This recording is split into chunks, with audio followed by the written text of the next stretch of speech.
Welcome students. तो अब हम पढ़ेंगे चैप्टर 5 का गुणात्मक विश्लेषण में उपसहसंयोजक यौगिकों का महत्व। ठीक है, इसमें अब हम दो टॉपिक पढ़ेंगे। एक तो है गुणात्मक विश्लेषण में उपसहसंयोजक यौगिकों का महत्व, और सेकंड हमारा जो है टॉपिक वो है जैविक निकायों में उपसहसंयोजक यौगिकों का महत्व। ठीक है, तो फर्स्ट हम गुणात्मक विश्लेषण में उपसहसंयोजक यौगिकों का महत्व पढ़ते हैं। तो इसमें हम लिखेंगे कि गुणात्मक विश्लेषण में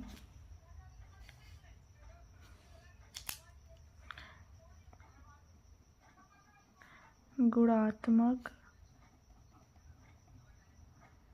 विश्लेषण में धातु धनायनों के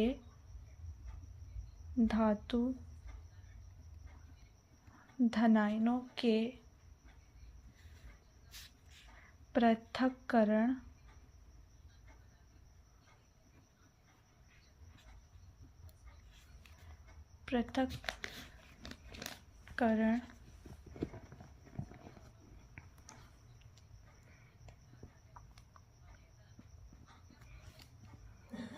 व उनकी पहचान हेतु सहसंयोजक पहचान हेतु उप सहसंयोजक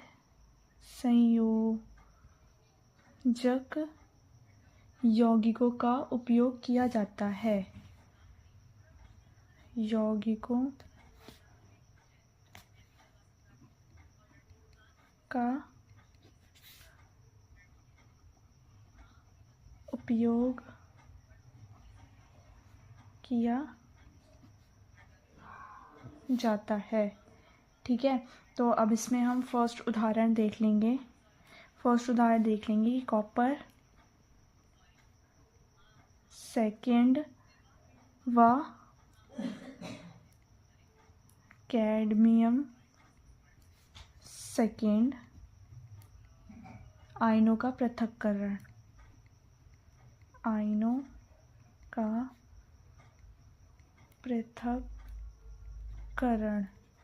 ठीक है, एक कॉपर सेकंड व कैडमियम सेकंड आयनों का हमें पृथक करना है, मतलब सेपरेशन हमें करनी है between copper second and cadmium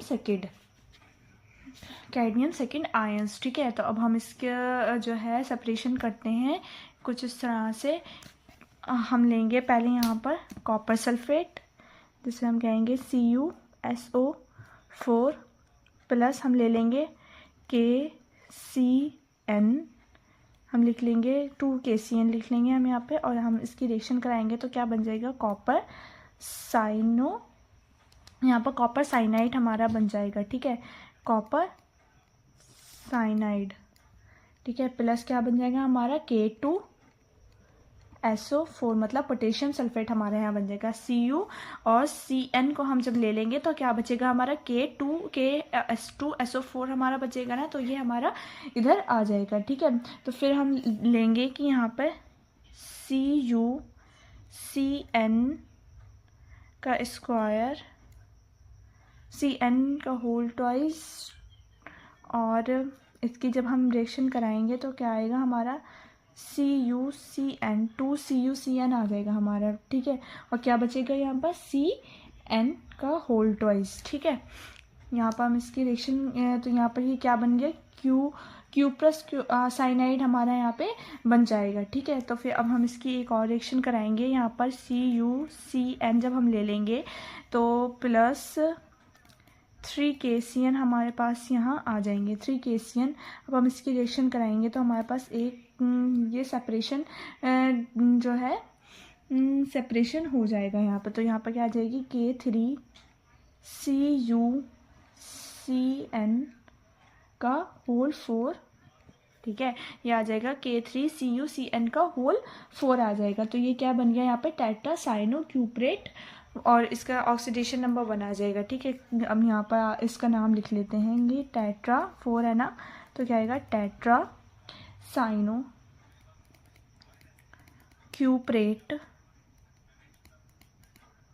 ठीक है, और इसकी ऑक्सीडेशन नंबर 1 आ जाएगी। तो ये हमारा जो है सेपरेशन हो जाएगा between copper and cadmium ions. ठीक है, तो अब हम जो है यहाँ पर इसकी ये देख लेते हैं हम यहाँ देखेंगे K3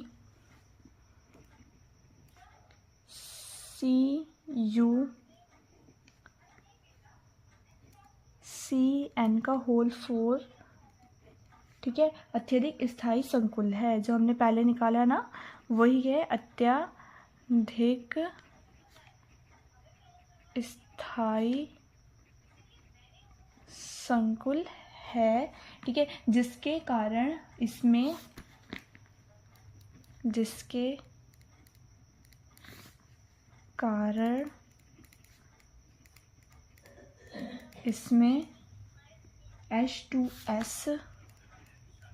H2S गैस प्रवाहित करने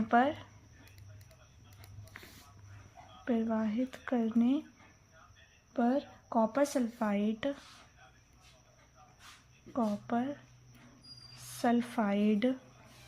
ठीक है, अवक्षेपित नहीं होता। कॉपर सल्फाइड अवक्षेपित नहीं होता है, ठीक है। या तब हम देखेंगे इसी प्रकार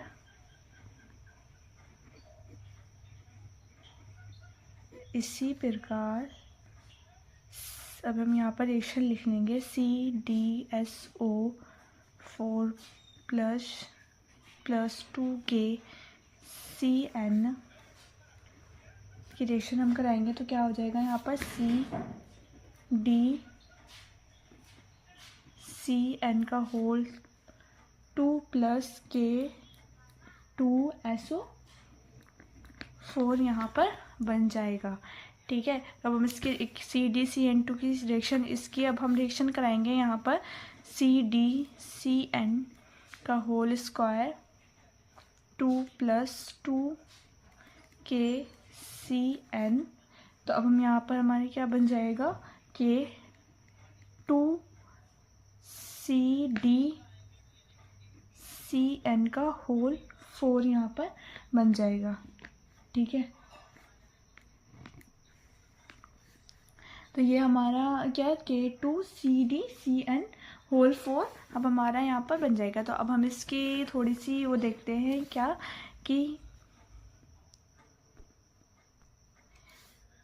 कह रहा है कि K2CdCN का होल 4 संकुल अधिक स्थायी नहीं होता, अधिक स्थायी नहीं होता है, ठीक है। ये H2S गैस प्रवाहित करने पर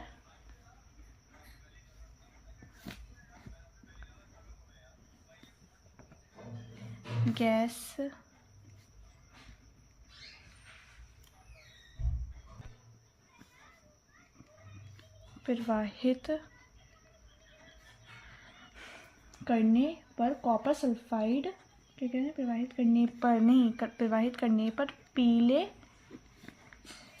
रंग के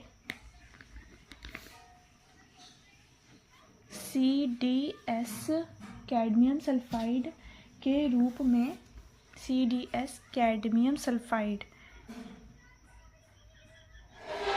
कैडमियम सल्फाइड के रूप में अवक्षेपित हो जाता है। क्या कैडमियम सल्फाइड के रूप में अवक्षेपित हो जाता है, ठीक है। अतः कॉपर व कैडमियम को आसानी से पृथक किया जा सकता है। अतः कॉपर तथा कैडमियम को आसानी से पृथक किया जा सकता है। ठीक है, क्या कह रहे हैं कि जब K2CdCN4 को अधिक स्थायी, ये जो होता है अधिक स्थायी नहीं होता है, ठीक है। ये जब H2S गैस प्रवाहित करने पर जो है ये H2S गैस जो होती है जब इसको हम प्रवाहित करते हैं तो ये पीले रंग के CDS कैडमियम सल्फाइड के रूप में जो है ये अवक्षेपित हो जाता है। मतलब CDS जो है कैडमियम सल्फाइड वो पीले रंग का होता है, इसके रूप में जो है ये अवक्षेपित हो जाता है, ठीक है। तथा कॉपर तथा कैडमियम को आसानी से पृथक किया जा सकता है। फिर जो है जब कैडमियम जब ये सल्फाइड के रूप में जब ये अवक्षेपित हो जाता है तो फिर जब कॉपर और कैडमियम जो बनता है उसे हम आसानी से जो है वो अलग कर सकते हैं, ठीक है। तो अब हम यहाँ सेकंड इसका उदाहरण देखेंगे। अब हम यहाँ देखेंगे कि कोबाल्ट सेकंड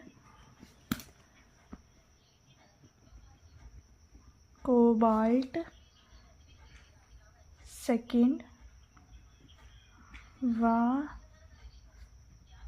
निकेल सेकंड आयनों का पृथक्करण,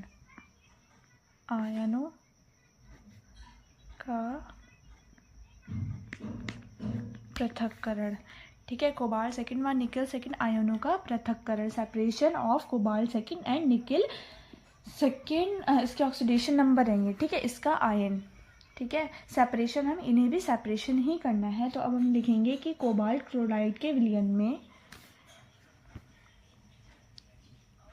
कोबाल्ट क्लोराइड के विलयन में KCN विलयन मिलाने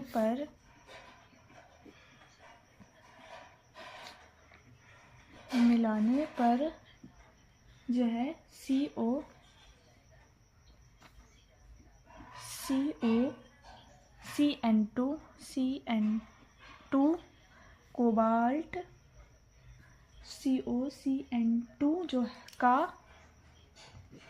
लाल भूरा अवक्षेप प्राप्त होता है, ठीक है।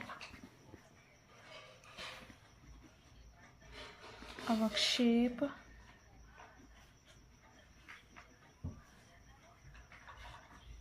प्राप्त होता है, ठीक है, जो KCN के अधिक्य में,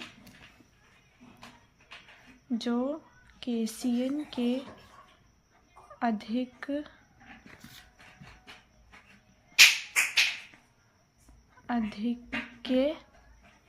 में घुल जाता है,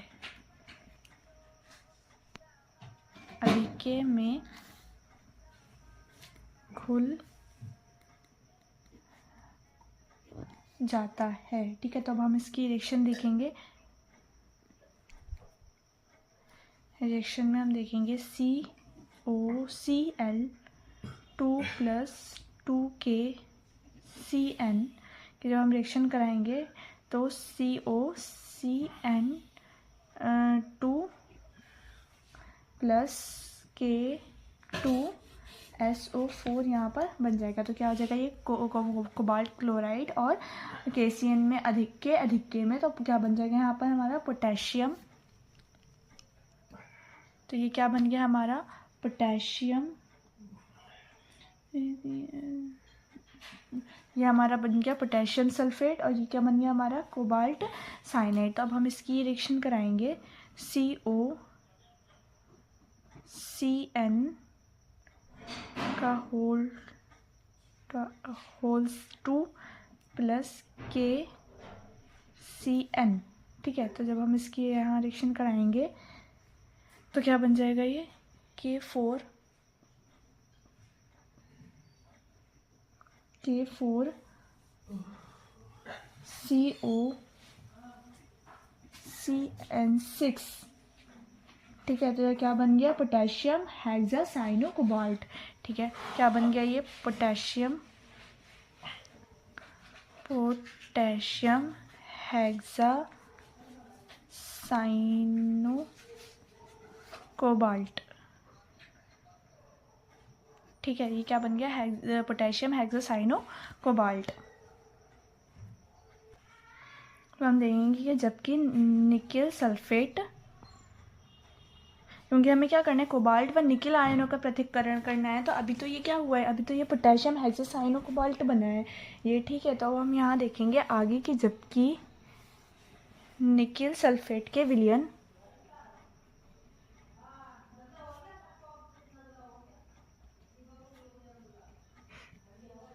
जबकि निकेल सल्फेट के विलयन में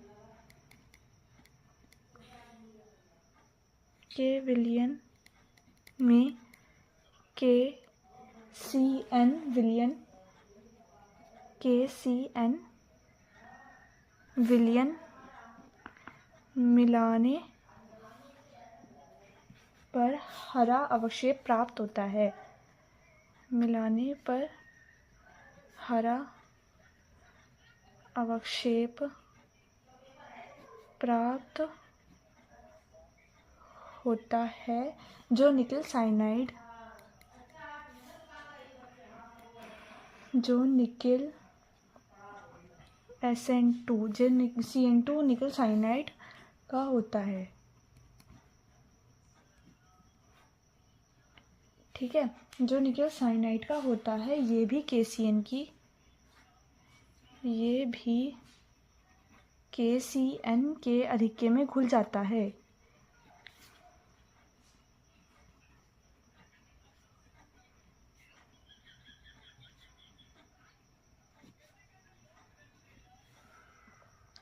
और पोटेशियम टेट्रासाइनोनिकलेट व पोटेशियम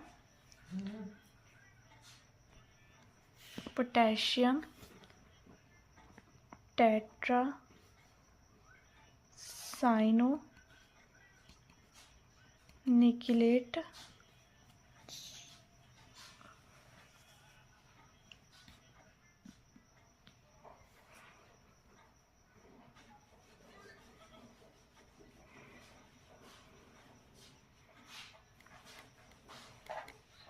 संकुल का पीला विलयन प्राप्त होता है। पीला विलयन प्राप्त होता है, ठीक है। तो अब हम ये क्या कह रहे हैं कि जबकि निकेल सल्फेट के विलयन में KCN विलयन मिलाने पर हरा अवक्षेप प्राप्त होता है, ठीक है। जो निकेल साइनाइड का होता है ये भी KCN के अधिक्य में घुल जाता है। और पोटेशियम टेट्रासाइनोनिकलेट जो होता है वो संकुल का पीला विलयन प्राप्त होता है, ठीक है। तो अब हम इसकी रिएक्शन देख लेंगे। रिएक्शन में हमारी आएगी NiSO4 + 2KCN की जब हम रिएक्शन कराएंगे तो क्या रहेगा यहाँ पे NiCN का होल ट्वाइस + K2SO4, ठीक है। यहाँ पर निकेल सल्फेट और यहाँ पर क्या बन गया, निकेल साइनाइड, और ये क्या हो गया, पोटेशियम सल्फेट, ठीक है। तो अब हम यहाँ पर NiCN2 की रिएक्शन कराएंगे। NiCN2, ठीक है, NiCN2 + KCN, तो यहाँ पर क्या बनेगा, K4NiCN6, ठीक है, CN6। यहाँ पर क्या हो गया, ये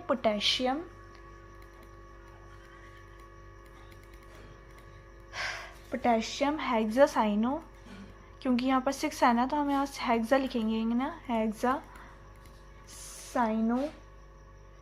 निकलेट,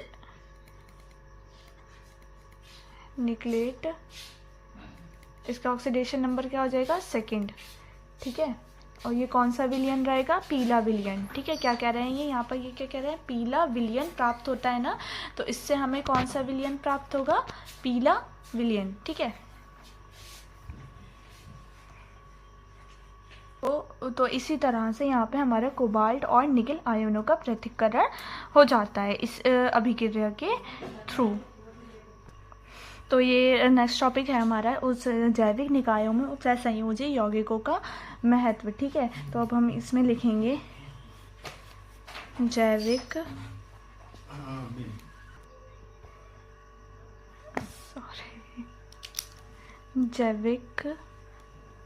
निकायों के लिए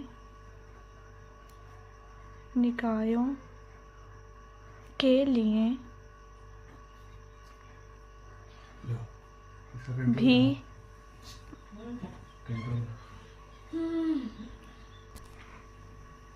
उपसहसंयोजक यौगिक जो है बहुत इंपॉर्टेंट होते हैं। किसके? जैविक निकायों के लिए भी उपसहसंयोजक बहुत महत्वपूर्ण होते हैं, बहुत महत्वपूर्ण होते हैं। तो फर्स्ट पॉइंट हम ले लेंगे इसका क्लोरोफिल। ठीक है, क्या? क्लोरोफिल। ठीक है, इस मैग्नीशियम पोरफाइन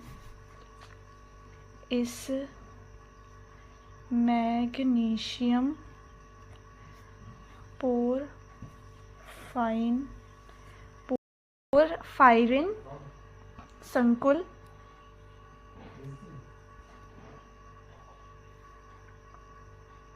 की उपस्थिति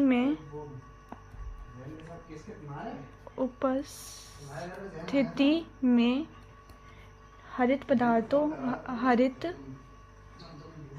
पादपों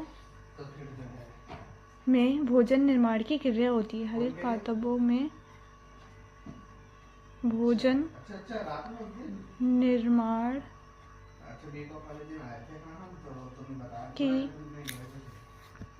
निर्माण की क्रिया होती है।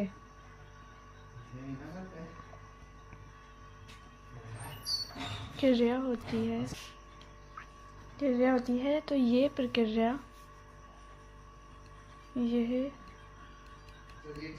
प्रक्रिया प्रकाश संश्लेषण प्रकाश संश्लेषण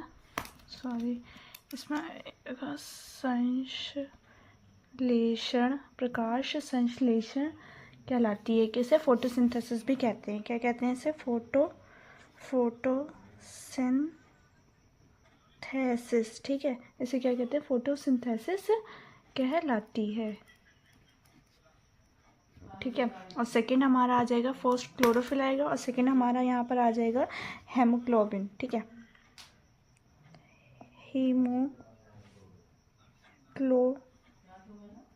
हीमोग्लोबिन। अब ये करेंगे, इसमें आयन पोरफाइन संकुल होता है। इसमें क्या होता है? इसमें आयरन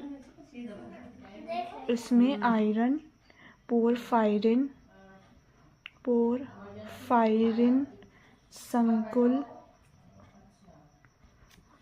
संकुल होता है। ठीक है, पोरफायरिन संकुल होता है। ये रक्त में ऑक्सीजन वाहक का कार्य करता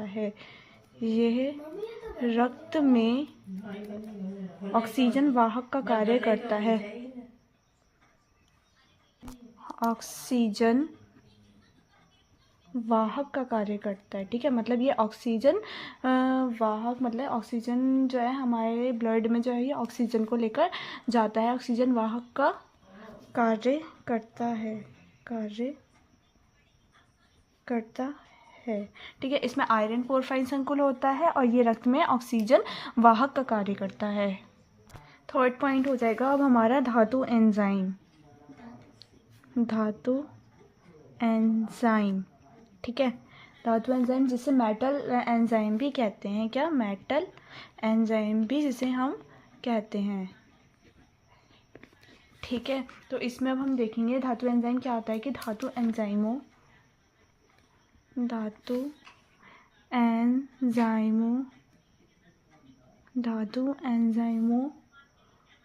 और धातु कोएंजाइमों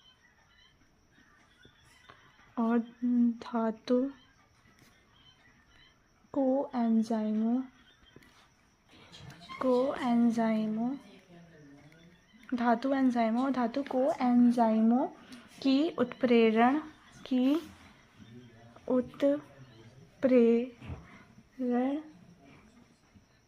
धातु कोएंजाइमों की उत्प्रेरण सक्रियता एंजाइम के सक्रिय स्थल पर एंजाइम के सक्रिय स्थल पर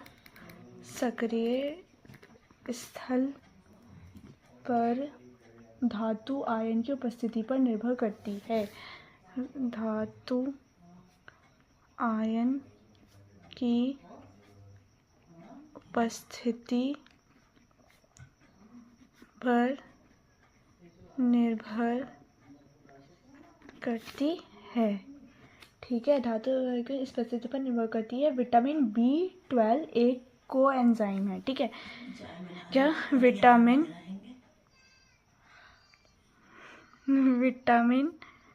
B12 जो है एक कोएंजाइम है। ठीक है, कोएंजाइम का जो एक उदाहरण हमारा विटामिन B12 भी होता है। ठीक है, एक कोएंजाइम है। ठीक है, एक कोएंजाइम है तथा ये कोबाल्ट युक्त संकुल है। ठीक है, तथा ये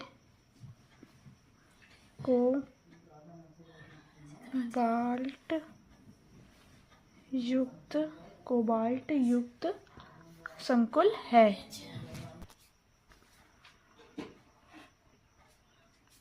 ठीक है, कोबाल्ट युक्त संकुल है। इसी प्रकार जिंक युक्त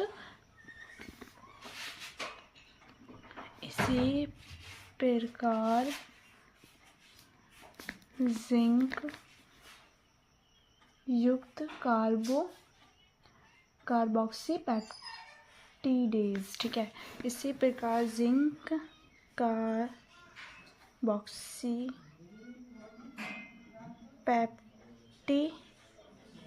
पेप्टिडेज कॉपर युक्त सुपर ऑक्साइड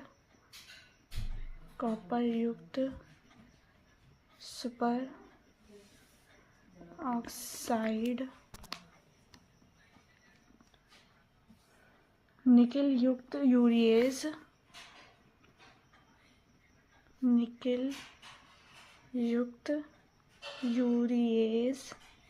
ठीक है, व आयरन युक्त साइटोक्रोम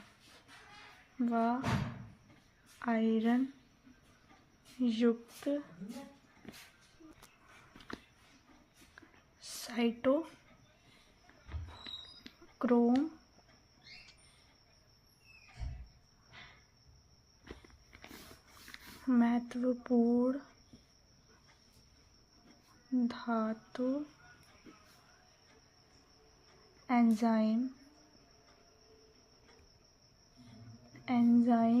एवं कोएंजाइम है। एंजाइम एवं कोएंजाइम है।